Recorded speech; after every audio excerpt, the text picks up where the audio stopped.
Good day, everyone. Good day, classmates, and to our professor, Dr. Vicente Handa. I'll be presenting to you Leadership Development Among Scientists, Learning Through Adaptive Challenges, a dissertation by Anyana Banerjee, and the presenter is yours truly, Mr. Jahfet and Nabayra. So what will you expect from this presentation? I'll be giving to you the basic information about the dissertation, the methodology, the most important one, the summary of findings and implications, and review or reflection. For the basic information of the study, the author is Anyana Banerjee, and the title of the dissertation is Leadership Development Among Scientists, Learning Through Adaptive Challenges. The degree program is Doctor of Education at the University of Georgia, Athens, Georgia, last 2013. And the site of this action research study was the Center for Global Well-Being, or CGW, a large technical health organization that operates in the complex and adaptive health field.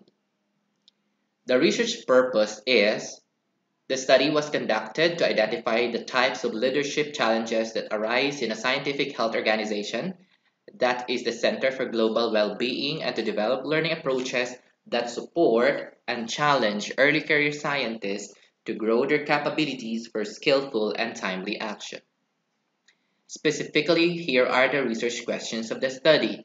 What are the leadership challenges that early career scientists face in the transition to an unfamiliar, multi-professional, and multidisciplinary applied context? How does collaborative developmental action inquiry, or CDAI, method work in practice to identify leadership challenges and develop leadership capabilities? And what can be learned about how CDAI methods can create a culture of learning and leadership at the individual, group, and organizational system levels? Now, in terms of the theoretical framework of the study, there are three theories undergirding the exploration of leadership challenges that early career scientists face and approaches to develop their leadership. The first one is the adaptive leadership theory. The second one is the collaborative developmental action inquiry in terms of meaning making. And the third one is the collaborative developmental action inquiry in terms of action inquiry. Now, in terms of methodology, the most important one, according to the researcher Banerjee, she wants to get her hands dirty.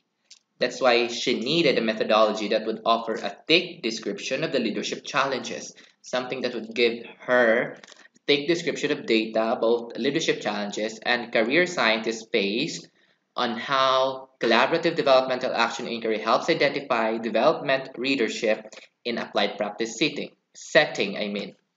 And she also needs methodologies that would enable her to co-inquire about the leadership challenges. When I say co-inquire, you're not just researching with the people, but you are researching side by side with the research participants. That means you include them in the research process. You don't just include them as the subject of the study, but you include them in the research process. So they are called co-researchers. That's why, because of this, Banerjee decided to use three methodologies: action research, action inquiry, and action learning to inquire about and reflect on the adaptive challenges that early career scientists face and the support that they need in order to respond in skillful, timely manner to adaptive challenges. Now, according to Brooks and Watkins, they coined the term action technologies that will cover action research, action inquiry, and action learning.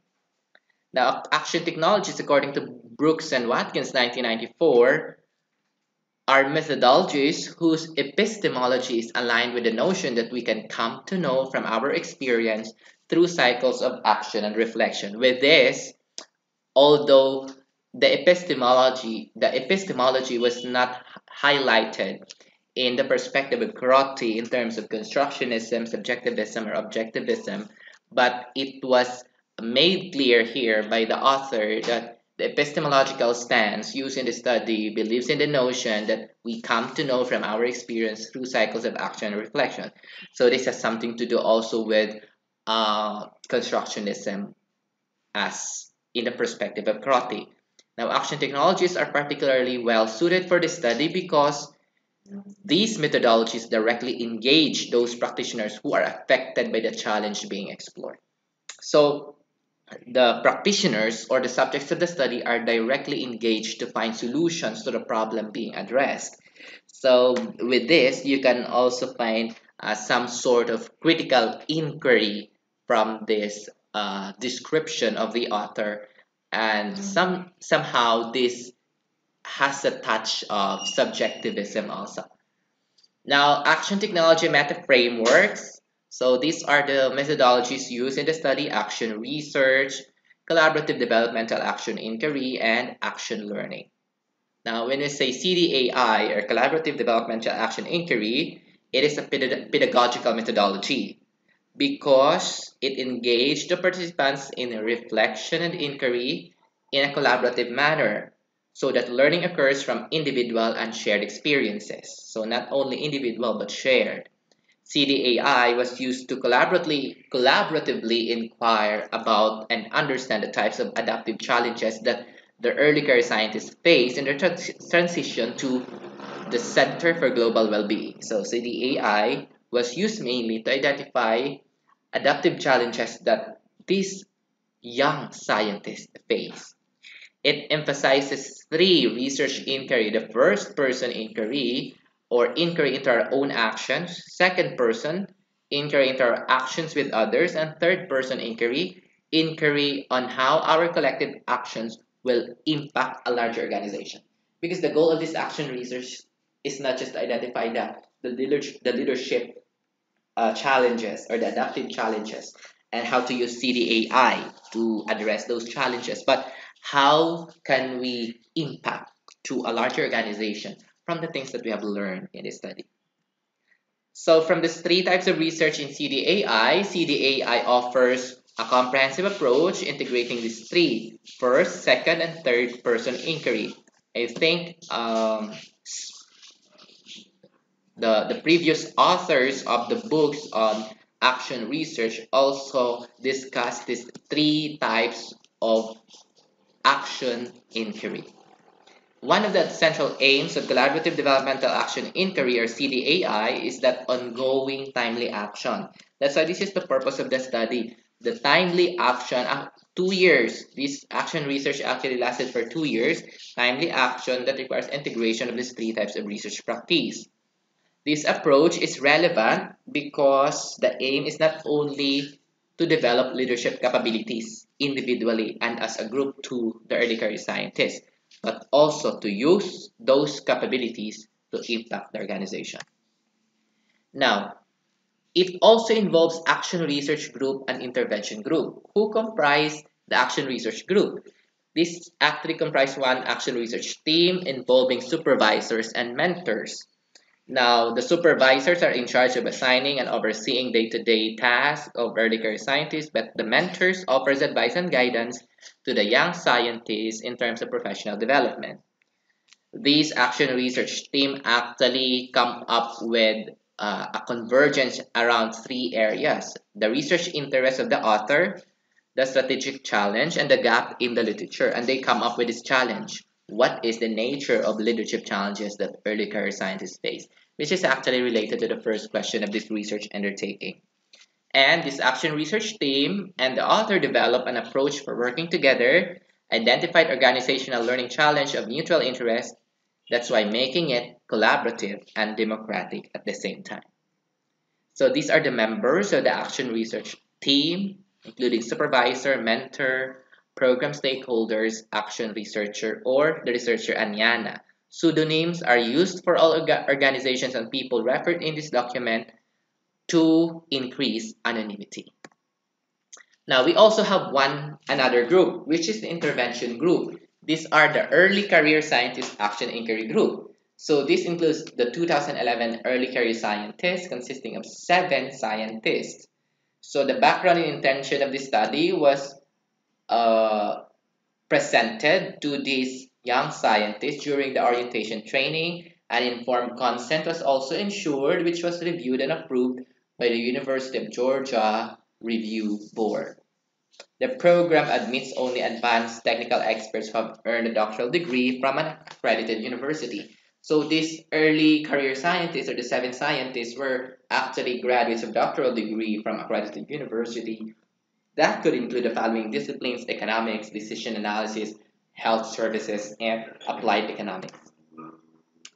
And in this study, the sampling technique used was non-probability sampling, or the purposive sampling of the 2011 cohort of early career scientists. Sorry for that disruption. An action research role. What are the roles of the action researcher? Now, for the action researcher, the author of the study explicit leadership role in engaging with CGW stakeholders on this research. So she actively engaged and collaborated with the action research team to explore and analyze data and make design recommendations for action inquiry sessions. She also facilitated the action inquiry sessions, got the people to the table by spearheading meetings. She also engaged in formal and informal follow-up conversations with action research team members and the young scientists.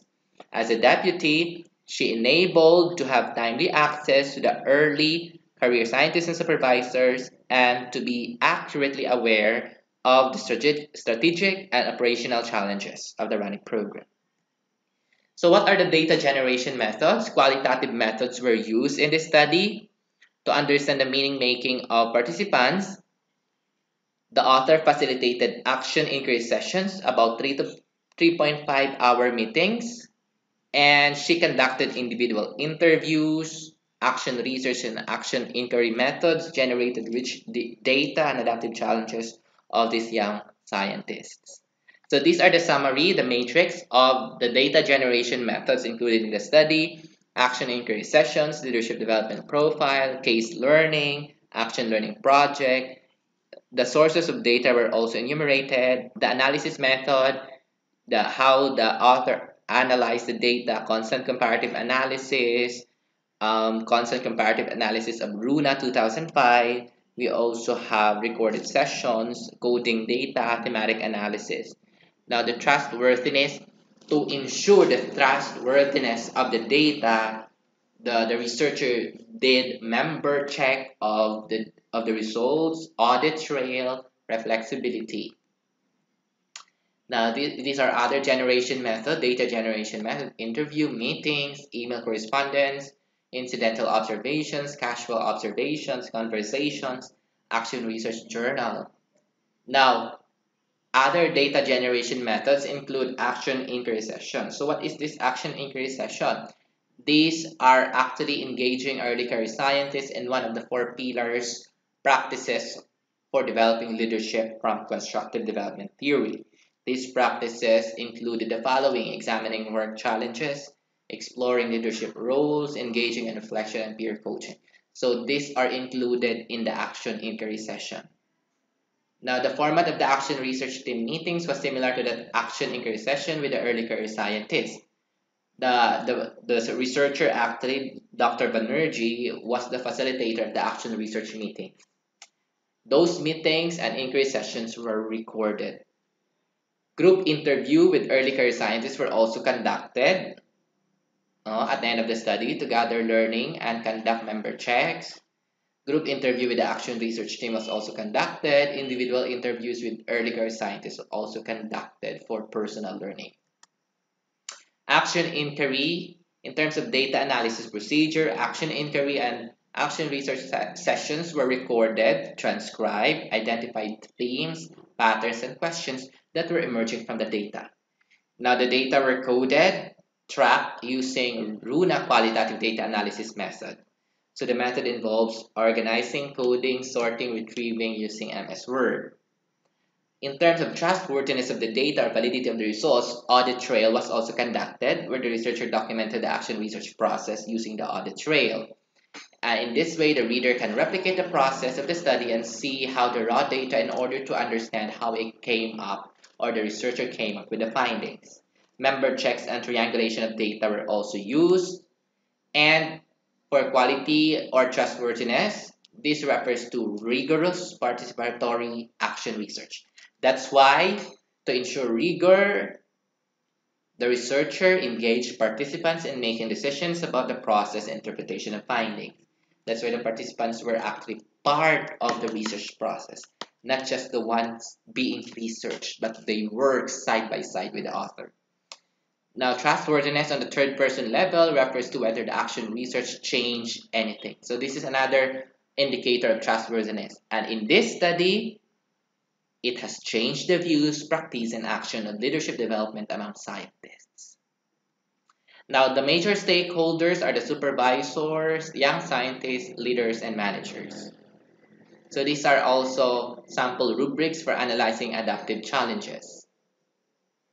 In terms of story and outcomes of the study, at the beginning of this action research study, it was emphasized by the author that young scientists and their supervisors were skeptical about the value of leadership because for them, they just want to develop technical skills for these young career scientists without considering leadership. There is an extraordinary story of how all parties voluntarily accomplish significant leadership feat after all of this. Now, the focus of Action Research Cycle 1 was inquiring about framing leadership development. So what is leadership? For Action Research Cycle 2, the focus is on direct exploration of leadership challenges. So after identifying from Action Research Cycle 1 what is adaptive leadership, then they explored the challenges. In Action Research number 3, the group of early career scientists transformed into a high-performing team, develop action learning projects that impacts at the individual, group, and organizational level. So these are the process conducted in this action research study. That's why if you can see there are multiple action research cycles. In cycle 1, the two teams, action research team and the intervention group consisted of early career scientists were separated in terms of identifying what is really leadership and adaptive leadership. In cycle 2, they now work hand in hand to identify leadership challenges. And in cycle 3, they work together with the action learning project. And this has changed everything. Now, what are the action research cycles and key outcomes? You can see here from action research cycle 1, 2, and 3. So the primary action, inquiry, learning activity, case-based learning, sharing, exploring, action learning. And here are the primary outcomes of this action learning cycle. So this is actually a short flow of the action research cycle from collaboration, then impacting the organization where the action researcher is at the middle, co-researching with the supervisors and the action research team and the intervention group, and the outcome now is having an impact with a bigger organization. Now, what are the findings for research question number 1? The research question number 1 has two-level analysis. What are the leadership challenges within work unit and across organizational boundaries? So there are two leadership challenges identified within the work unit and the organizational boundaries. And the key learning emerged regarding the adaptive challenges that early career scientists face. And what is this? The learning 1 finding in research question number 1, leadership challenges of early career scientists, not enough support for learning and leadership. This support comes from the supervisors and the mentors, and they find it not enough. So these are the research findings for research question number 1. So what are the adaptive challenges identified by the intervention group of early career scientists? Interpersonal dynamics, that's according to Karen. Leading manuscript writing group, according to Tom. Taking up authentic leadership voice, because they have no voice actually. That's metaphorically. According to Heather, collaborating across disciplines, getting stuck between supervisor and mentor, getting stuck between disciplines, and speaking up for engaging projects. So these are the challenges identified within the work units of the scientists. What about across organizational boundaries? So these are the challenges identified by the early career scientists. Not enough organizational support, which were aggravated by the following tactics of the supervisors: internal rivalry, formality, limit authority but keep responsibility, defamation, fear-based communication, passive-aggressive communication, and doubt. This doubt, the last one, is the most multifaceted tactics that emerge, because under this involves lack of trust of the supervisors to new scientists in terms of their new ideas, fear of the unknown, not enough support in navigating challenges, and uncertainty about the return of investment of the project. So the supervisors are uncertain if the ideas of these early career scientists would indeed return the investment. So these are the challenges identified by the early career scientists. So for research question number 2, and before we proceed, this is a short diagram of the things that the early career scientists identified as challenges of having not enough support for learning and leadership. For research question number 2, how do CDAI help early career scientists to overcome these adaptive challenges, which is not enough support from the learning and leadership? This actually focuses on how CDAI theory and practice supported early career scientists. And these came up with the second learning from this research undertaking. Learning number 2, flexible and adaptive learning space. So this is the help given by CDAI, giving flexible and adaptive learning space. So what is this? So this flexible and adaptive learning space involves action and inquiry space created a sense of connection and belonging. So these young scientists feel that they now belong and connected, help make meaning of adaptive challenges, help creative ideas to emerge. So encouraging creative ideas, help with strategy, help the group stay focused. And the CDAI theory and methods help the scientists, the young scientists, in their leadership capabilities and navigate their adaptive challenges by creating a space that was flexible and adaptive. So this was the help given by the intervention of collaborative developmental action inquiry to the early career scientists. So this diagram actually summarizes the help given by CDAI in terms of action inquiry space adapted to create. In terms of outer protection, you have creativity, connection, action learning project, and staying focused. But in terms of inner protection, you have their making meaning and face them in skillful and timely ways. So these are the things that CDAI have helped the early career scientists. Now for research question number 3, I share findings, the author share findings about CDAI methods and the theory helped to create microspace of learning and leadership. So in this point, out of the things that they have learned from the CDAI, they come up with an action learning project. So CDAI in creating a culture of learning and leadership. So what is the third lesson from this research undertaking? Learning 3, microculture for learning and leadership. So from this, CDAI methods develop a learning and leadership microculture through their action learning project. This is actually a flexible and adaptive space which could take in an individual level. For group level, so what has impacts in the group level, the impact of CDAI. CDAI methods help to adapt the space to offer learning resources, decision-making tools, met the early career scientists right where they are. And in terms of the organizational system, these impacts generated tangible evidence of organizational sponsors, relevant stakeholders in order to support that this microculture continue. So these are now the impact of CDAI to the microculture, the subculture or group, and the bigger organization. Microculture of innovation within the organization where adaptive learning and leadership can now occur. This microculture is having an impact not just to the scientists, but to the whole organization of the Center for Global Well-Being. In terms of research implications, CDAI has deepened the understanding on applied context of learning and leadership. Specifically, this study showed how CDAI theory and methods integrated developmental theory to understand this is the implication in terms of theory, the way we make meaning and our actions, and created second person action inquiry communities through developing action learning projects. And CDAI methods cannot be done alone.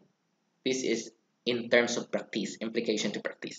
Because implementation process itself is an adaptive challenges. That's why in creating an action inquiry community, it took an action inquiry community to guide adaptive learning process. So you cannot put into implementation, CDAI alone. You need a community. Okay? In terms of reflections, according to the author, as I reflect on the numerous actions I took on a daily basis to enable this research to survive and flourish, I saw my own leadership capabilities grow and bloom. I worked through scary, messy, perplexing dark forces, and I have come out on the other side smiling at them. So, this is the very thing that you will learn once you are conducting action research or participatory action research. Because somehow, along the process of the research undertaking, you're not just helping the subjects or participants to address the problem, identify the problem, to solve their own problem, to find a resolution. But you're also helping yourself develop, grow, and bloom in terms of your leadership capabilities. Yes, you may undergo scary, messy, bleak forces along the way, but with the help of the community that you're doing, with the inspiration that you're getting from them, you will actually end up to be smiling at them. Now, in terms of my review, conducting action researches is indeed laborious, yet it's a life-changing endeavor because you're not just completing a research undertaking, but you're helping a community to thrive and develop.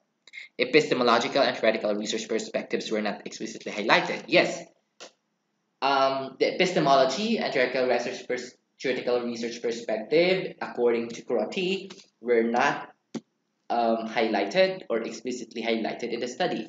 But with this action research, since the early career scientists identified challenges and learn from those challenges, use these challenges for active learning projects, which has impacted, which has changed the organization, then this has a touch of critical inquiry. And with this, since based on how I process this, since the study included the experiences of the young scientists and how they identify leadership challenges, and of course, how they construct their own perspective and meaning of leadership challenges, and use this to critically made an impact to the organization, then it has actually a touch of both constructionist and subjectivist point of views of epistemology. So that ends my presentation. So this is the reference, Banerjee, Leadership Development, and Unpublished Doctoral Dissertation. And I hope that you've learned something from my presentation. Thank you so much, everyone. God bless.